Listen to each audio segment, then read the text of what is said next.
యాకోబు మొదట వచ్చాడు, మొదట వచ్చినోనికి ఆశీర్వాదము. ఏశావు వెనక నుండి వచ్చాడు, ఏశావు కూడా వండుకొని వచ్చాడు, ఏశావు కూడా రుచిగల భోజనములను తీసుకొని వచ్చాడు. నాయనా ఆయన కూడా ఏమిటి గురించి వచ్చాడు? దీవెన గురించే వచ్చాడు. కానీ నాయనా లేచి నీ కుమారుడు తెచ్చిన భోజనములను భుజించి నన్ను ఆశీర్వదించు. ఒరే నాయన నీకేం మిగిలలేదురా అన్నాడు.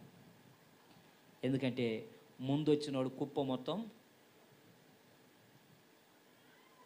హల్లెలూయా. మీరు సద్వినియోగం చేసుకుంటారో దుర్వినియోగం చేసుకుంటారో మీ ఇష్టం. ముందొస్తే ఆశీర్వాదం, వెనక నుండి వస్తే చెప్పాలి ఏంది?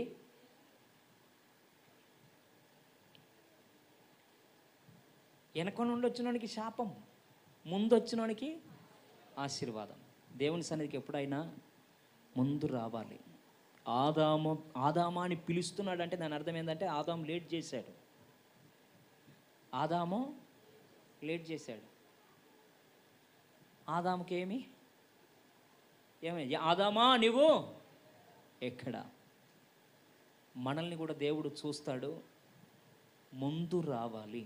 ముందు వచ్చిన వానికి అన్ని ఆశీర్వాదాలు ఇచ్చి పంపిస్తాడు. దేవునికి స్తోత్రం.